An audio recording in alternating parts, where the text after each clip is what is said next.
कभी ये विचार किया कि ठाकुर जी मिलेंगे तो फिर कैसे मिलेंगे? किसी ने विचार नहीं किया। सबरी ने विचार किया था। वो रोज अपने उस मार्ग को सजाती थी जिस मार्ग से ठाकुर जी को आना है। ना तिथि पता है, ना समय पता है, ना वार पता है, ना साल पता है, लेकिन फिर भी सबरी रोज सजाती। मुझे ये पद बहुत अच्छा लगता है। मेरे प्रिय पदों में एक पद, पलकन सोमग झारू मेरे, पलकन सोमग झारू। अर्थ समझ रहे हैं? अपनी पलकों से उस मार्ग को झाड़ूं। कौन से मार्ग को? जामग मेरो गिरधर आवे, जामग गिरधर आवे, जामग मेरो प्रियतम आवे, जामग मेरो प्रियतम आवे, तन मन जोवन वारू, तन मन जोवन वारू, मेरे अखियन पलकन सोमग झारू, मेरे पलकन सो। एक बात कहें, आज उल्लासनगर में आप लोग कथा के बाद मैप खोलिएगा और आपकी लोकेशन से वृंदावन और फिर वो वृंदावन की डायरेक्शन खड़े होकर के अपने घर में, छत पर, बालकनी में, कमरे में, जहां भी आप हो, वहां से वृंदावन किस दिशा में, उस दिशा को नित्य प्रणाम किया कीजिए श्री कृष्ण मान करके। आप अपने घर के ठाकुर जी को प्रणाम करते हैं, मंदिर में जाके प्रणाम करते हैं, वो एक अलग है। पर हम और कोई नियम नहीं बता रहे हैं, पर एक नियम रोज का रखिए। जिस दिशा में वृंदावन है उस दिशा को आज ढूंढ करके और नित्य का एक नियम बना लीजिए कि उस दिशा को नित्य प्रणाम करो, ये मान करके सामने ठाकुर जी खड़े हैं। उस दिशा को नित्य, और इस पद को अगर याद करके गा सको तो ये पद रोज उस दिशा में बैठ करके गाओ जिसमें वृंदावन है। भक्तिमती मीराबाई कितने वर्षों तक वृंदावन नहीं गई, लेकिन जो भी वृंदावन से आता उससे बस पूछती थी किस दिशा में है, बोले इस दिशा में है, और उस दिशा में बैठ करके मीराबाई पद गाती थी। मंदिर कहते थे लोग, ये मंदिर तो उधर है, ठाकुर जी तो उधर बैठे, बोले वृंदावन तो इधर है ना। ये तो ऐसा मानो कि ये उनका चित्र रखा है, पर वो तो उधर बैठे हैं ना। और उस दिशा को नित्य प्रणाम करती थी। मीराबाई का ये नियम था कि वृंदावन जिस दिशा में हो उस दिशा को नमन करती, वंदन करती, दंडवत करती। कितने वर्ष तक मीराबाई वृंदावन गई नहीं थी, बहुत वर्षों बाद गई। अद्भुत है मीराबाई का चरित्र। भैया, हमने कभी प्रतीक्षा की नहीं है, हमने कभी चिंतन किया ही नहीं है ठाकुर जी मिलेंगे तो कैसे मिलेंगे। मैं कहता हूं कि एक बहुत अच्छी गायिका ने एक भजन गाया था कि राम आएंगे तो अंगना सजाएंगे, राम आएंगे तो दिया जलाएंगे, राम आएंगे तो ये करेंगे। पर अगर प्रैक्टिकली आप सोचेंगे तो ये कुछ भी नहीं कर पाओगे आप। ठाकुर जी आएंगे तो आपको अपनी सुध रहेगी कहां? सुध रहे तो कुछ करोगे ना। इसलिए चिंतन किया कीजिए कि कभी ठाकुर जी मिल गए तो कैसे मिलेंगे, वो रूप कैसा होगा, उस समय मौसम कैसा होगा, उस समय सुगंधी कैसी होगी, उनके वस्त्र कैसे होंगे, मेरी स्थिति क्या होगी, स्थान कौन सा होगा। और मिलेंगे तो वार्ता क्या होगी, पहला शब्द क्या निकलेगा, मैं पूछूंगा क्या, वो बताएंगे क्या। ये सब चिंतन करो, रोज का ये नियम बनाइए। कई लोग कहते हैं हमारा जब में ध्यान नहीं लगता, जब नाम जप करने बैठते हैं, गुरु मंत्र करने बैठते हैं, गुरु मंत्र चलते रहने दीजिए। चिंतन में यही सोचिए कि ठाकुर जी मिलेंगे तो कैसे मिलेंगे, आपका ध्यान कहीं नहीं जाएगा। आप अनुभव करेंगे कि प्रारंभ के 15-20 दिन, 1 महीना आप चिंतन करोगे, लेकिन 1 महीना बाद आप नेत्र बंद करोगे और जो आप सोच भी नहीं रहे होंगे वो अनुभव होने लग जाएगा। कभी स्वप्न में वह अनुभव होगा, कभी नेत्र बंद करके वह अनुभव होगा। और कोई चिंतन में भूत क्यों दिखते हैं? ये रात में स्वप्न में किसी को प्रेत दिख रहे हैं, किसी को सांप दिख रहे हैं, किसी को भूत दिख रहे हैं, किसी को शादी दिख रही है, किसी को कोई बीमार दिख रहा है। ये एक बात बता दें आपको, स्वप्न मिथ्या नहीं है। स्वप्न बहुत बड़ा इंडिकेशन है आपकी मति की स्थिति का। आपकी स्थिति क्या है? जैसे आप एक्सरे करवा करके अपने लंग्स की स्थिति जानते हो, एमआरआई सीटी स्कैन करा करके अपनी माइंड की स्थिति जानते हो, ब्लड टेस्ट करा करके अपने रक्त की स्थिति जानते हो, ऐसे ही रोज स्वप्न आपकी मन की स्थिति बताता है कि आपका मन कितना मलिन है अभी। उस स्वप्न में यदि धाम ना दिखता हो, स्वप्न में यदि गुरुजन ना दिखते हो, स्वप्न में यदि भगवत दर्शन ना होता हो, स्वप्न में यदि लीला चिंतन ना होता हो, तो इसका मतलब है मति अभी बहुत दूषित है। स्वप्न को मिथ्या मानते हैं हम लोग, कहते हैं कि मिथ्या है, परंतु स्वप्न वास्तविक स्थिति बताता है आपके मन की। इसलिए स्वप्न को मजाक मत समझा कीजिए।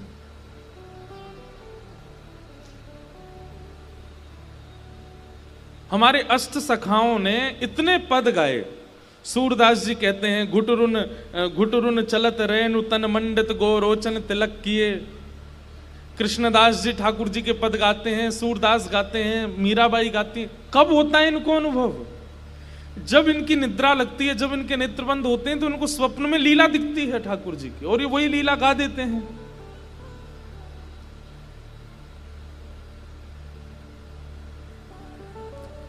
हम कोई प्रशंसा करके नहीं कह रहे हैं, पर मैं कोई ध्यान लगाता हूं या चिंतन, कुछ नहीं, लेकिन इतनी कथाएं साल भर होती हैं कि उन कथाओं का ये प्रभाव होता है कि रात्रि स्वप्न में नई नई लीलाएं दिखती हैं ठाकुर जी की। वो भाव दर्शन होता है जिसका कहीं पढ़ाई नहीं की, जिसको किसी से सुना नहीं, वो ठाकुर जी की लीला दिखती है। हमेशा नहीं दिखती है, कभी कभी कहीं कहीं। अभी नासिक में थे, वहां तो रोज ही कुछ लीला का अनुभव होता था। इसलिए स्वप्न को गलत मत समझिएगा। हमारे वृंदावन में एक महापुरुष थे, वो तो दिन भर ठाकुर जी का चिंतन करते थे, और रात्रि जब निद्रा आती थी ना, तो अपनी शिखा में एक रस्सी बांध के ऊपर खूंटी से बांध देते थे, और जैसी नींद आती थी तो नींद में उनको जो भी स्वप्न में दिखाई देता था, जोर की नींद आने पर जैसे ही सिर आगे को होता, चोटी खिंचती थी, तुरंत उनकी आंख खुलती और तुरंत सामने कलम लेकर के और स्वप्न को लिखते थे, क्या देखा मैंने। और उसी से ही उन्होंने एक लीला ग्रंथ प्रकट कर दिया।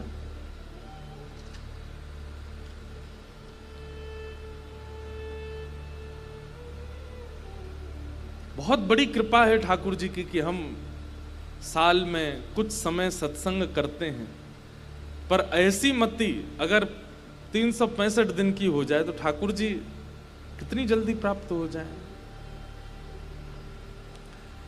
इसलिए प्रारंभ कीजिए। बहुत उपाय बताते हैं हम, पर किसी को नहीं याद रहे हो तो ये याद रखो, वृंदावन जिस दिशा में है रोज उसको प्रणाम करो,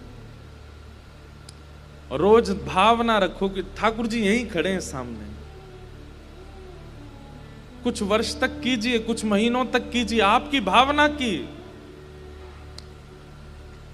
सुदृढ़ता पर निर्भर करता है कि कितनी शीघ्रता से आपको उस दिशा में ठाकुर जी के दर्शन होंगे।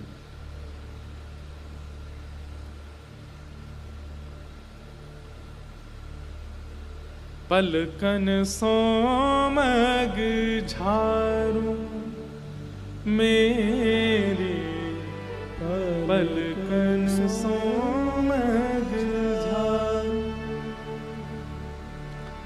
जामग मेरो गिरधार आवे जामग मेरो गिरधार आज इतना सा बालक एक हमसे मिलने आया था सुबह। उसने किसी कथा में गीत गोविंद के भाव समझ लिए और श्री गीत गोविंद कैसे करना चाहिए उसका बस पालन किया। माताजी पिताजी भी साथ में आए थे, तो मैंने पूछा कि कुछ अनुभव हुआ? तो माताजी पिताजी बोलते हैं हमें तो बोलता है कि आपको नहीं बताऊंगा, महाराज जी को बताऊंगा। मैंने पूछा कुछ अनुभव हुआ? बहुत प्रसन्न हो गया, बोले बहुत अनुभव हुए, मैं बताऊं आपको। मैंने कहा अभी मत बताओ, अभी और अनुभव कर लो, लेकिन बस इतना बताओ हुआ कि नहीं? बोले बहुत अनुभव हुआ। छोटे से बालक को, 11-12 वर्ष का बालक, रोज खाली आसन रख के सामने गीत गोविंद करता है। कितने उपाय हैं, कितने भाव हैं। कथाओं में फ्री में बता दिया जाता है ठाकुर जी की प्राप्ति का साधन, लेकिन हम करना चाहें तो ना, करते ही नहीं है।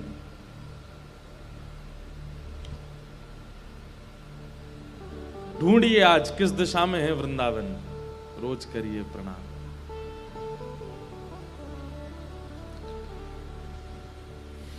आइए लीला कथा में प्रवेश करें। ठाकुर जी ने सब ब्रजवासियों को लेकर के ठाकुर जी गिरिराज जी गए हैं और श्री गोवर्धन पूजा के लिए उपस्थित हुए हैं। गोवर्धन कौन है? श्री ठाकुर जी का ही स्वरूप है श्री गोवर्धन। लेकिन ठाकुर जी मन में विचार करते हैं कि भैया जे ब्रजवासी मोए प्रणाम करें ना आए कभी, इनते मैं कितना कह दूं कि मैं जय जय हूं, मैं भगवान हूं, जय मोए कभी प्रणाम नहीं करेंगे। लेकिन देखो एक बात समझिएगा, ठाकुर जी तो ब्रजवासियों को अपना सखा, भाई, बंधु, प्रियजन आदि ये सब मानते हैं। ठाकुर जी नहीं चाहते कि ये मुझे प्रणाम करें, ठाकुर जी नहीं चाहते कि ये मुझे भगवान माने। ठाकुर जी तो चाहते हैं ये सदा ऐसे प्रेम भाव में ही रहें। लेकिन भगवान के आसपास 33 कोटि देवता, कितनी सिद्धियां, कितनी योगनियां, कितनी विशाल विशाल शक्तियां ठाकुर जी के चारों तरफ भ्रमण करती रहती हैं।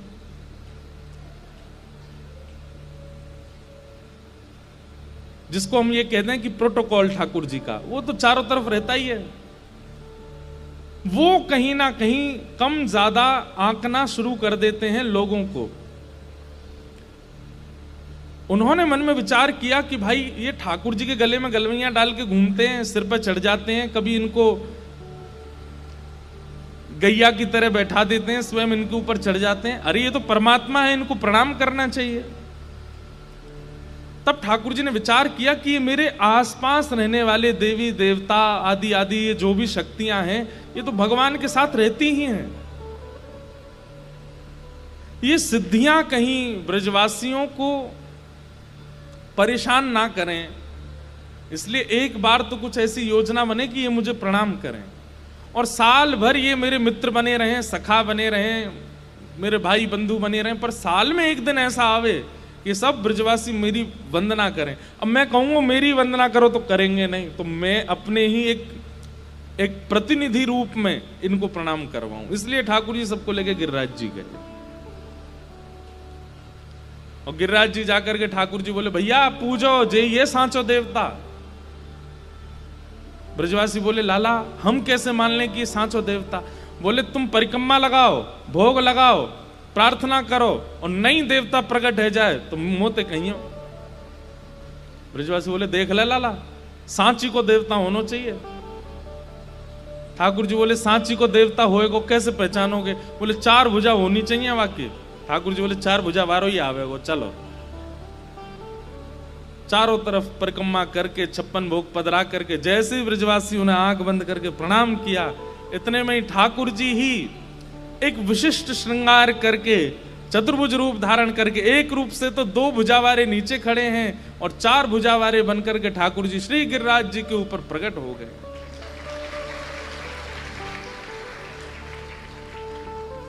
आहा, सब ब्रजवासी बोल गिरिराज धरण की। लाओ ब्रजवासियों भोग, लाओ ब्रजवासियों भोग। चारों भुजाओं से ठाकुर जी कह रहे हैं लाओ भोग लेके आओ। सब ब्रजवासी बोले वाह रे कन्हैया, वाह इंद्र की पूजा करते करते बूढ़े है गए हम, कभी दर्शन नहीं दियो माने। ये तेरो सांचो देवता देख नेक एक परिक्रमा में प्रकट है गो।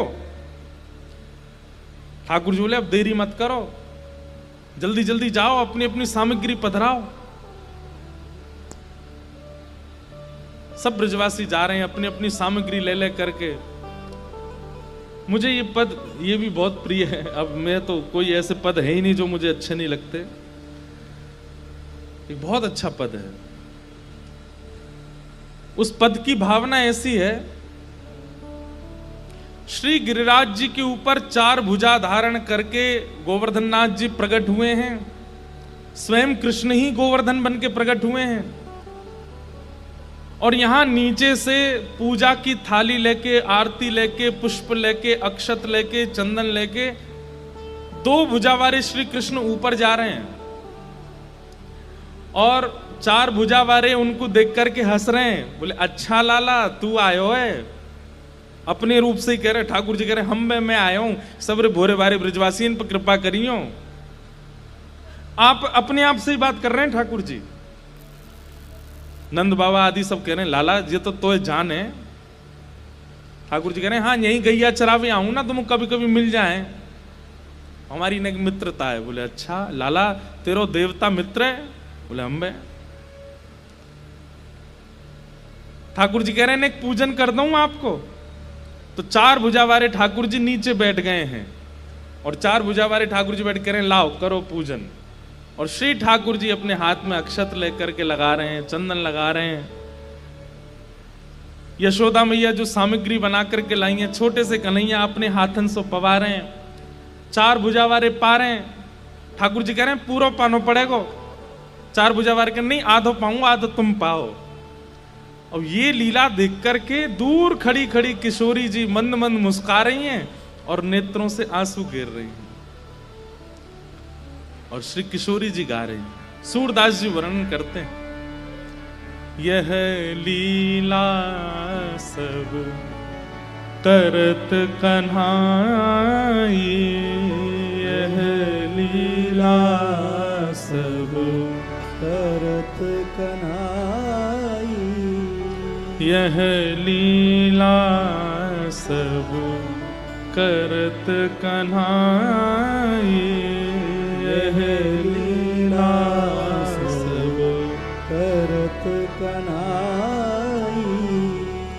एक रूप सो गिरधर पूजे, एक रूप सो गिरधर पूजे, एक रूप सो गिरधर पूजे, एक रूप सो गिरधर पूजे, एक रूप पुजवाई, एक रूप पुजवाई, यह लीला सब करत कन्हाई, यह लीला सब करत कन्हाई।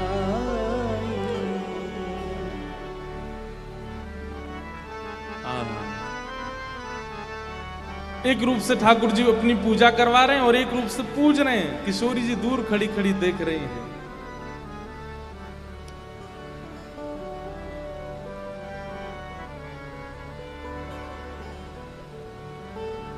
सब ब्रजवासी अपने अपने घर की सामग्री लेकर के जा रहे हैं, गिरिराज जी का पूजन कर रहे हैं, पवा रहे हैं। सब ब्रजवासी आज बड़े प्रसन्न हैं क्योंकि आज साक्षात परमात्मा के दर्शन हो गए हैं और सब लाला की बलैया ले रहे हैं। बोले भैया लाला तेने बड़ी कृपा कर दी जो जीवन जीवित अवस्था में तेने भगवान के दर्शन कराई दिए। मधुमंगल श्रीदामा बोले लाला एक बात बताएगा। बोले कहा जे गोवर्धन नाथ देखने में बिल्कुल तेरे जैसो लग रहा है। लाला देख तेरो मुकुट ने एक छोटा या को ने एक बड़ो है, तेरे कुंडल ने एक छोटे या के ने एक बड़े, तेरी माला 2-3 है या की 5-7 है, और बस तेरी 2 भुजाएं या की 4 भुजाएं, इतना ही अंतर है और कोई ज्यादा अंतर ना है। अरे लाला तेरो चेहरा या देवता काय को मिले। ठाकुर जी बोले अरे तू ना जाने, मैं गैया चरावे आऊं यहीं पे, तो जा गैया को दूध में पीऊं, वही को जी गोवर्धन नाथ पीवे, या हमारे हम दोनों उनको चेहरा एक जैसो है, एक ही गैया को दूध पीवे हम दोनों। श्री राम बोले चल बात बना रहा हो, एक गैया को दूध पीवे तो कोई मुंह मिले। ठाकुर जी बोले अच्छा तेरा और तेरी बहन को मोह ना मिले। बोले मेरो मेरी बहन के मोह मिलवे तो यहां का संबंध। बोले भैया एक ही मैया को 2 बालक दूध पी में, एक ही मैया के जाए 2 बालक दूध पी में तो चेहरा मिले उनको। ऐसी गैया को दूध पीवे तो मेरो और इनको एक ही गैया को दूध पी में तो चेहरा मिल गो। श्री दामा बोलो हम बे लाला बात तो तेने ठीक करी है बिल्कुल, जे काम तो मैंने तो सोची ही ना जे बात। कितने भोले हैं ब्रजवासी। ठाकुर जी कोई ज्ञान का प्रयोग नहीं करते हैं, सामान्य बात कह देते हैं, ब्रजवासी मान लेते हैं। ये एक वैष्णव का स्वरूप होता है। ठाकुर जी पर प्रश्न चिन्ह नहीं बार बार।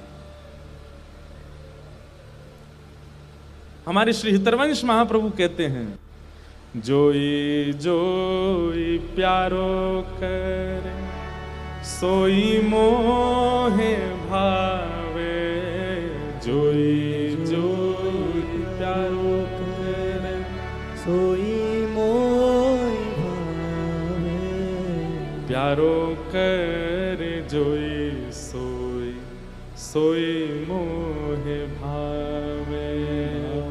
मोई कोई सोई करे प्यार। जोई जोई प्यारो करे सोई मोह भावे। उसमें कोई संशय नहीं है। ठाकुर जी अगर कह रहे हैं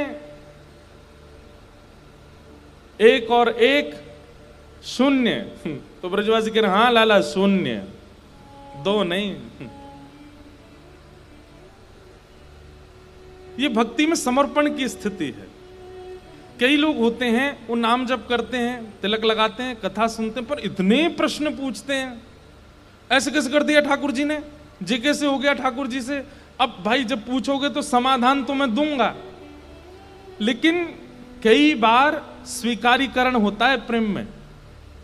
प्रेम में पूछताछ नहीं होती, प्रेम में स्वीकार किया जाता है। ठीक है जैसा लाल जी ने किया हमको उसमें स्वीकृति है, हमको उसमें कोई संशय नहीं है। अधिकतर लोग पूछते हैं क्यों गए ठाकुर जी व्रत छोड़ करके, क्यों गए ठाकुर जी व्रत छोड़ करके, क्यों गए ठाकुर जी मथुरा, क्यों ब्रजवासियों को छोड़ गए। लेकिन आपको जान के आश्चर्य होगा एक भी बार ब्रज गोपियों ने ये क्यों शब्द का प्रयोग नहीं किया कि क्यों जा रहे हैं। रोका है।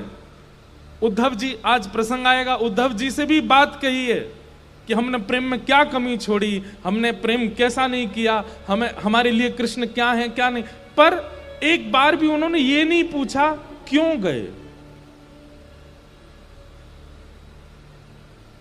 इसीलिए नारद भक्ति सूत्र में श्री नारद जी प्रेम की परिभाषा लिखते हुए कहते हैं प्रेम इज इक्वल टू क्या, यथा ब्रज गोपी का नाम, ब्रज की गोपी।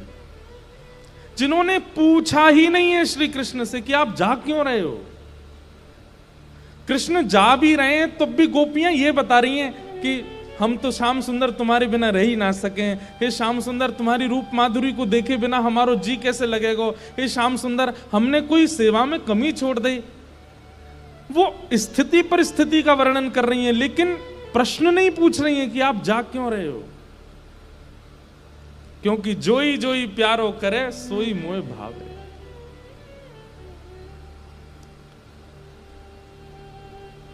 श्री दामा ने स्वीकार कर लिया कि एक ही गैया को दूध पी में यही मारे दोनों को चेहरा मिल लो है। लेकिन एक भगवान के संग ट्यूबलाइट भी रहती है, मधुमंगल, वो धीमे धीमे खुलती है। मधुमंगल बोलो लाला एक बात बता। बोले कहा। बोले गैया को दूध मैंने पियो। बोले हाँ, और वही गैया को दूध बछड़ा ने पियो, फिर हम दोनों को चेहरा क्यों ना मिले?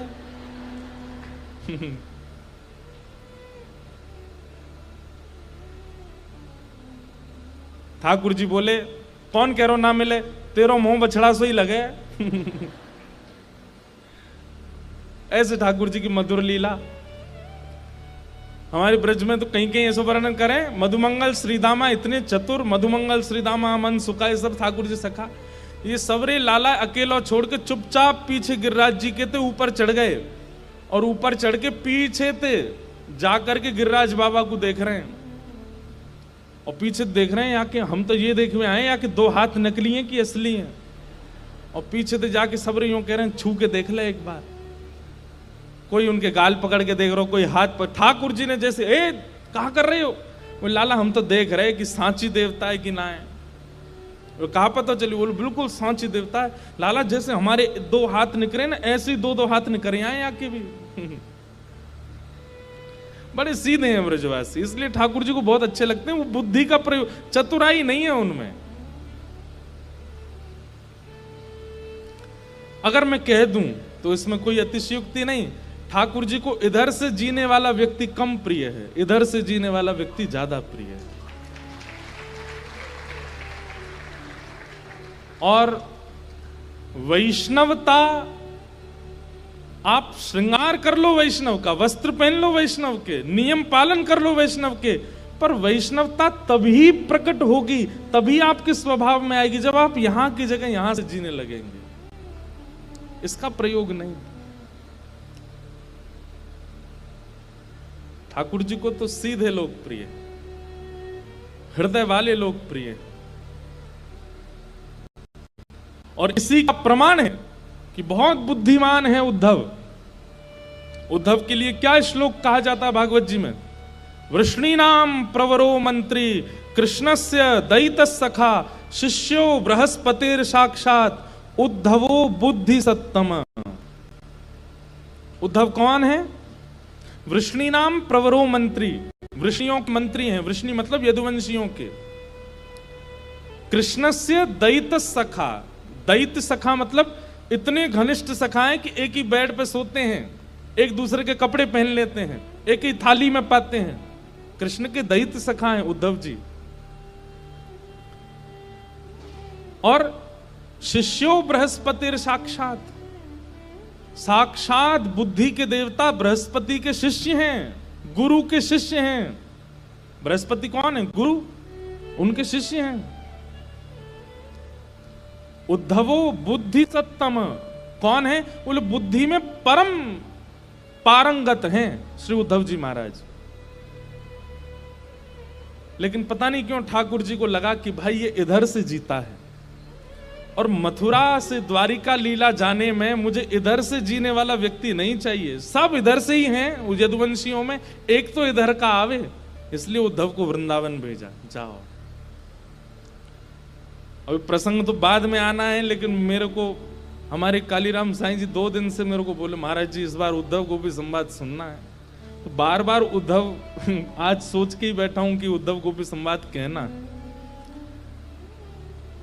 बार बार ये उद्धव की बात आ रही है। ठाकुर जी को प्रिय बहुत है कौन? जो हृदय से रहता, बुद्धि वाले नहीं।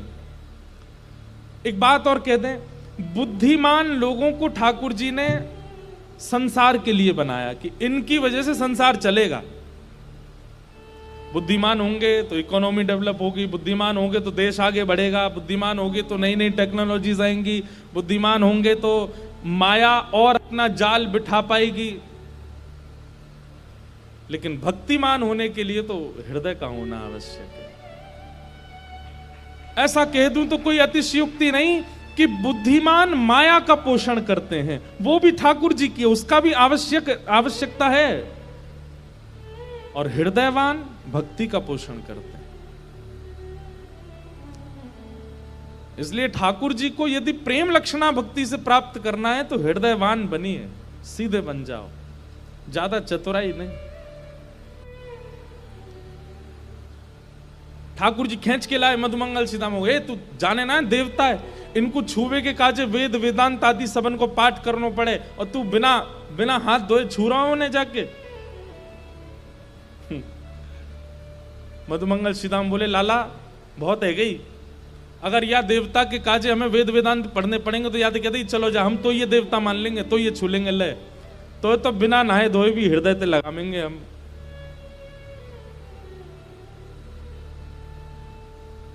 ब्रजवासियों का प्रेम बड़ा अटूट है, बड़े प्रसन्न है आज सब ब्रजवासी।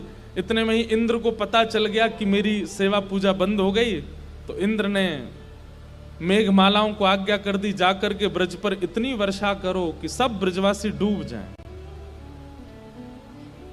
गड़गड़ करके बादल गरजने लगे और मूसलाधार बारिश जैसी प्रारंभ हुई।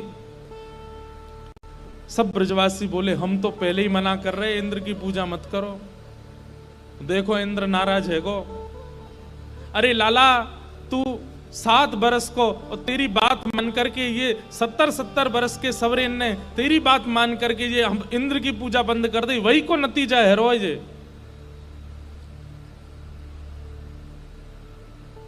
ठाकुर जी बोले भैया अविश्वास काहे को कर रहे हो, जिनकी शरण में आए हो उनकी शरण में इस भाव से रहो कि फिर चाहे जो प्राप्त हो सब स्वीकार है।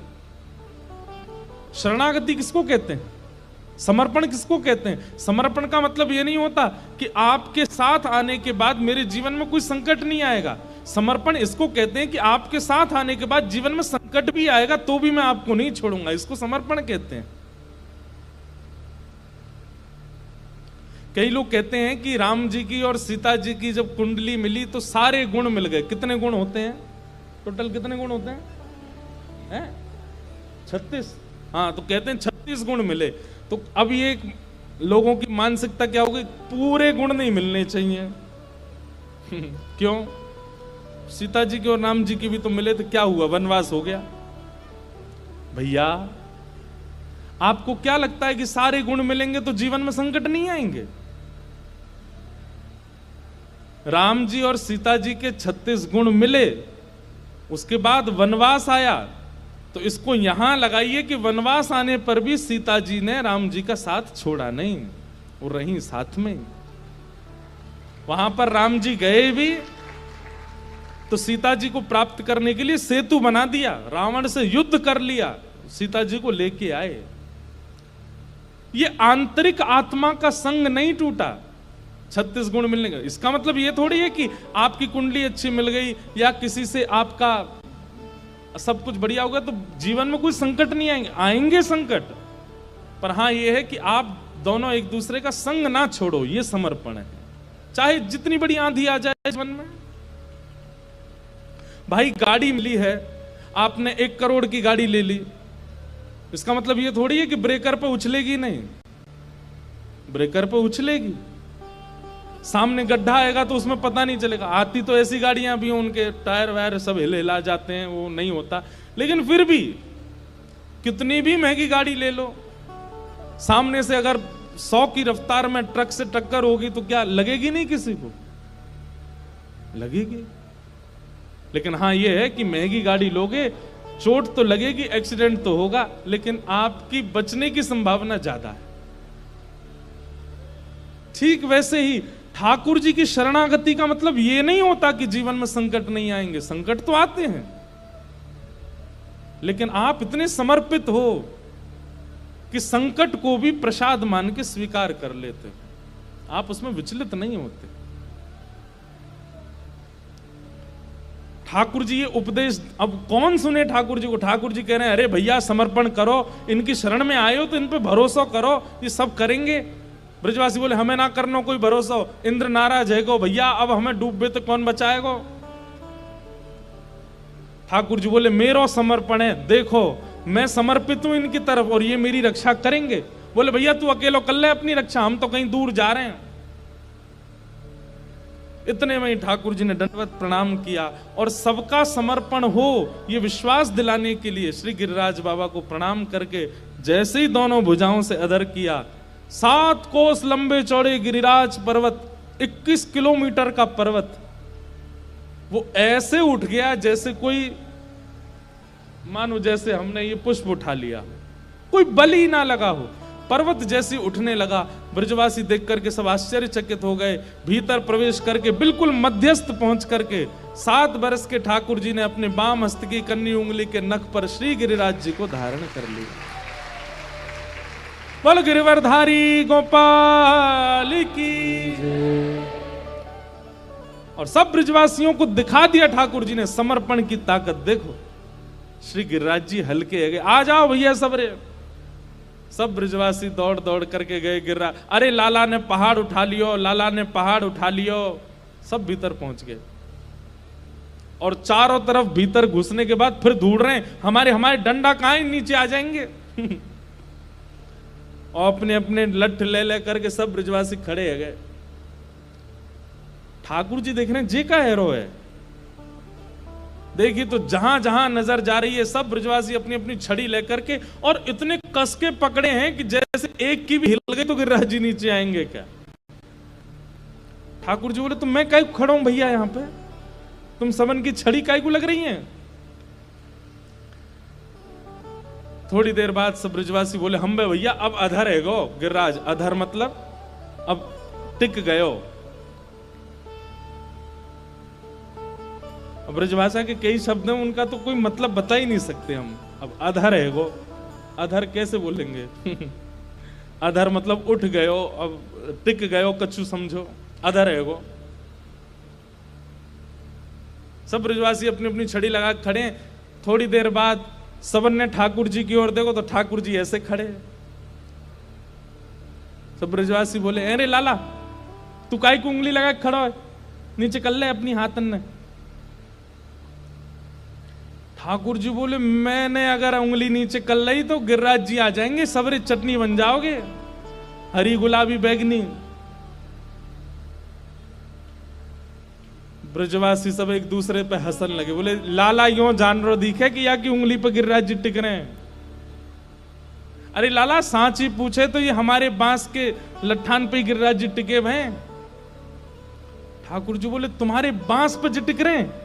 बोले हम बे 21 किलोमीटर लंबा चौड़ा पर्वत तुम्हारे बांस पे टिक रहा है और ना तो तेरी उंगली पे टिक रहा है जे, चल नीचे कर ले अपनी उंगली है। ठाकुर जी बोले धन्य है भैया, ठीक है भैया संभालो मैं नीचे करूं।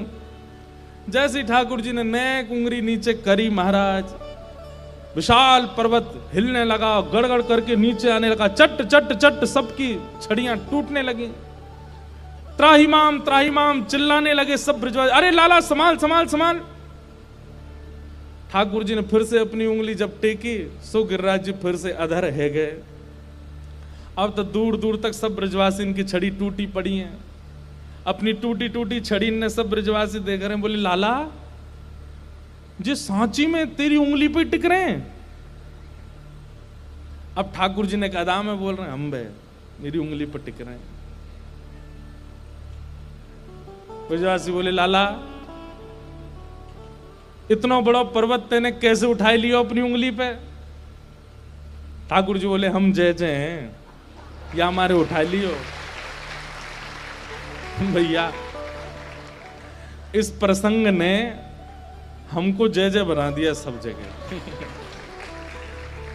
अब तो जहां जाते सब जय जय ही बोलते हैं।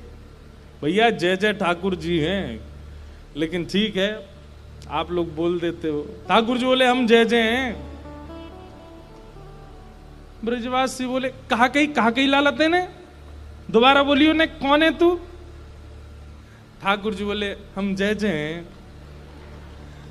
और जैसे ही कही जय जय हैं सब ब्रजवासी आकर के अपने अपने सिर पर फेंटा बांध के, अरे लाला ऐसा कौन सा काम कियो तेने जो तू जय जय। ठाकुर जी बोले मैंने कहा ना कियो अभी तक। पूतना मारी, अघासुर मारो, धेनुकासुर मारो, कालियाना को भगा दियो, सब राक्षस मारे मैंने, तृणावर्त मारो, सक्टासुर मारो, और आज देखो ब्रज पर संकट आयो तो मैंने गिरिराज जी उठा लिए। कोई सामान्य बालक कर सके इतने कामन्य? मैंने 7 वर्ष की आयु में ये सब कर दिए। या हमारे में जय जय हूं। ए चल मधुमंगल आजा प्रणाम कर।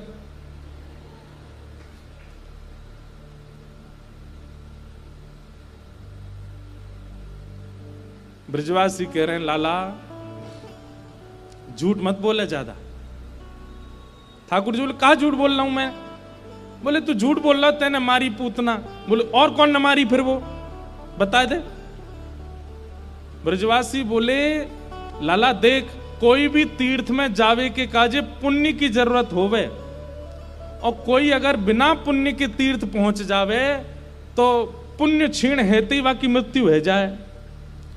ये जितने राक्षस हमारे ब्रज में आए इनने कोई पुण्य तो कियो नहीं, और बिना पुण्य किए जैसी ब्रज में घुसे तो इनके पुण्य जो थोड़े बहुत है वो छीण हन लगे, और जैसी सबरे पुण्य छीण भय उनके प्राण न करवे को आ गए। वही समय तेरे सामने भी आ गए और मरे मरायन में हाथ धर के यूं कह दे कि मैंने मारे। ठाकुर जी बोले मतलब तुमने इतनी योजना बना दी केवल ये सिद्ध करवे के लिए कि मैं जय जय नहीं हूं। वह कौन से पुण्य कहा मतलब ठाकुर जी बोले जय हो धन्य ब्रजवासी की। ठाकुर जी बोले तो मधुमंगल श्री दामा खड़ो कर दो, जे उठा लेंगे गिरिराज जी। ना ना लाला हम पे तो उठना है रो, जरूर तेने कोई तंत्र विद्या सीख के आयो है, हमें बता हम भी उठाएंगे। फिर तेने कैसे उठायो गिरिराज पर्वत हमें बता। ठाकुर जी बोले भैया ना तो ये ज्ञान की वाणी समझने वाले हैं, ना ये वेदों की वाणी समझने वाले हैं, इनको तो केवल प्रेम की भाषा समझ में आती है। अब मैं इनको कैसे समझाऊं? प्रेम के भाव से ठाकुर जी समझाए।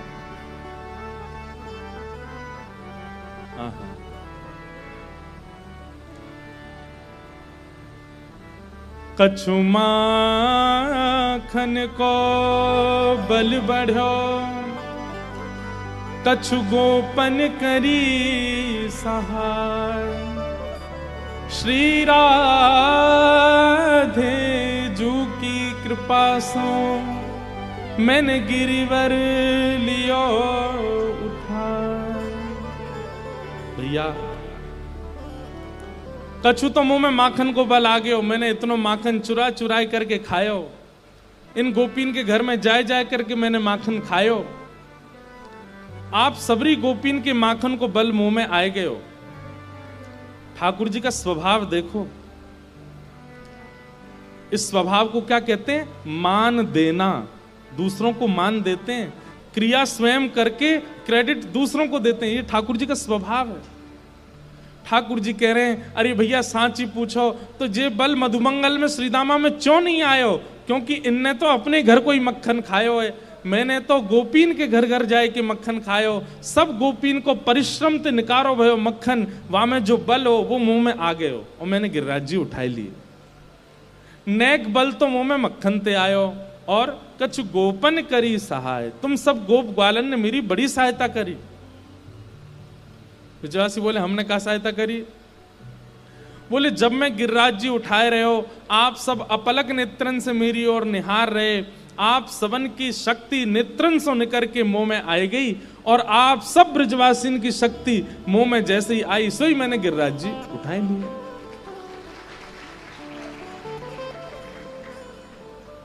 अब ठाकुर जी तो बना के बोल रहे हैं बात, कोई वास्तविकता तो है नहीं है, लेकिन ब्रजवासी इतना वास्तविक मान रहे। हाँ तभी तो हम कहें हमें कमजोरी क्यों आ गई आजकल। आजकल हम थक गए हैं बहुत ज्यादा। हम में वृंदावन ते गिरिराज जी आवे में ऐसे हाँप गए हम तो, तभी हम कहें हमारी शक्ति कहां चली गई। लाल चुराए ले गए। 2-4 ब्रजवासियों ने तो 56 भोग की डलिया खोल के खाना शुरू कर दिया। नंद बाबा आके बोले अरे लाला बेचारो गिरिराज जी धारण करके खड़ो तो खावे की पड़ रही है। ब्रजवासी बोले बाबा तेने सुनी ना लाला ने कहा कही, हम खामे तो हम में शक्ति बने, और फिर हम लाला देख लें तो हमारी शक्ति लाला में चली जाए। हम बढ़िया लड्डू खावेंगे, मेवा खावेंगे, पूड़ी खावेंगे तो हम में शक्ति बनेगी, और फिर जब हम लाला देख लेंगे तो हमारी शक्ति लाला में चली जाएगी। श्री राधे जू की कृपा से मैंने गिरिवर लियो हार। किशोरी जी की कृपा से मैंने गिरिराज जी उठा।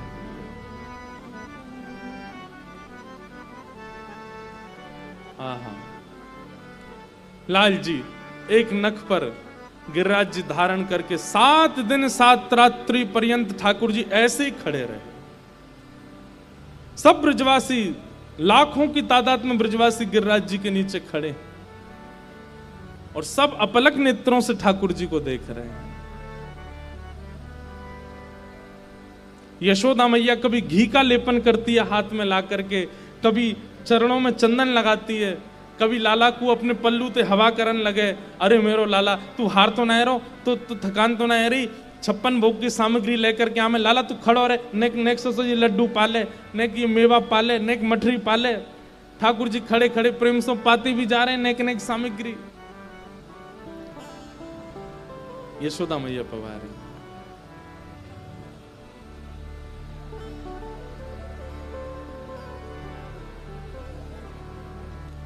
सात दिन 7 रात्रि बाद जब इंद्र को पता चला कि भाई ये सामान्य लीला नहीं है, ये सामान्य बालक नहीं है, ये तो साक्षात परमात्मा है, उसने जैसी वर्षा विश्राम की, ठाकुर जी ने गिरिराज जी को 7 दिन बाद नीचे पधरा दिया। इंद्र ने आकर के भगवान से क्षमा मांगी, ठाकुर जी ने इंद्र को क्षमा किया। इंद्र पर क्रोधित नहीं हुए ठाकुर जी। उसके पीछे कारण बताते हैं कि इंद्र की क्रिया से ब्रजवासियों का सामीप्य बना ठाकुर जी से, इसलिए ठाकुर जी ने इंद्र को कुछ नहीं कहा। इस प्रकार गोवर्धन धारण लीला ठाकुर जी की हुई। सब बड़े आनंद में आ गए, ब्रजवासी झूमन लगे, नाचन लगे, आनंद करन लगे। ठाकुर जी को गोद में उठा करके उछल उछल करके सब नृत्य करन लगे। लाला ने हमारी प्राण रक्षा करी, श्री कृष्ण ने हमारी प्राण रक्षा करी। गायों ने भगवान का नाम गोविंद रखा। एकादशी व्रत की महिमा बताई गई। और बंधु, गिरिराज गोवर्धन लीला में बहुत सी लीलाएं अंतरंग हुई हैं। मैं यथा यथा जब जब कथाओं में कोई भाव आता है तो मैं बताता हूं। श्री मीराबाई के प्रादुर्भाव की कथा भी गोवर्धन लीला से प्रारंभ हुई। वहीं माधवी नाम की गोपी को ठाकुर जी ने संकेत किया था कि कलयुग में मैं तुम्हारे पास आऊंगा। भगवान की कई निकुंज की लीलाएं गिरिराज उत्सव से प्रारंभ हुई। और सबसे बड़ी बात बताएं, यशोदा मैया के चित्त में श्री ठाकुर जी एक अद्भुत रूप में विराजमान हुए श्री गोवर्धन लीला के बाद। क्योंकि एकमात्र ऐसी यशोदा मैया थी जिन्होंने 7 दिन 7 रात्रि तक बिना पलक झपकाए ठाकुर जी को देखा। मां है ना, मेरे लाला को कहीं श्रम नहीं है जाए, मेरे लाला को कोई चोट नहीं लग जाए, मेरे लाला को कोई पीड़ा नहीं हो, इसलिए श्री यशोदा मैया अपलक नेत्रों से लाला को देख रही हैं।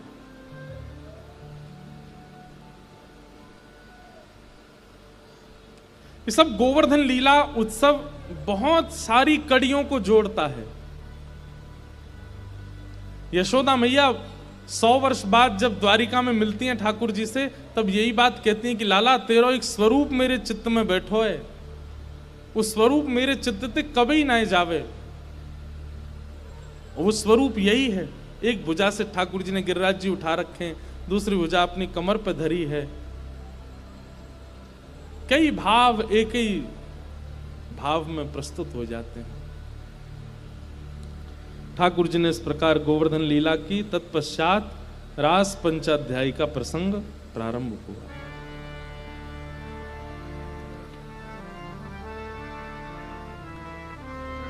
रास पंचाध्यायी